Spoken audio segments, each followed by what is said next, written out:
সুপ্রভাত সংঘ এটা 18তম বর্ষ এই প্রোগ্রামটা। এই কর্মসূচি আমাদের দীর্ঘদিন ধরে চলছে। আমরা এবছর কর্মসূচি আছে, আমাদের ক্লাব যেহেতু 50 বছর পদার্পণ করছে, আমাদের একটা র্যালির চিন্তাভাবনা আছে। প্রতি বছরই যায় সেটা।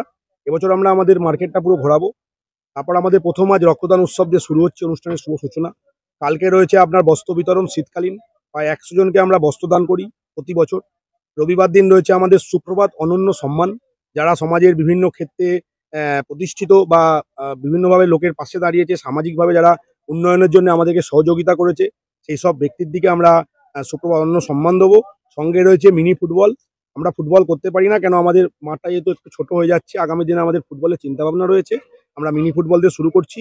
তারপরে আপনার রাত্রিরে আমাদের জি বাংলার বিভিন্ন শিল্পীরা যারা সারেগামা হেনা তেনাতে প্রতিষ্ঠিত হয়েছে, তাদেরকে নিয়ে আমরা একটা প্রোগ্রাম করব, যেসব জি বাংলা শিল্পীরা রয়েছেন। তার সঙ্গে আমাদের এলাকার মেয়ে রয়েছেন যে ব্যায়ামে ন্যাশনাল অ্যাওয়ার্ড পেয়েছেন, ইন্টারন্যাশনাল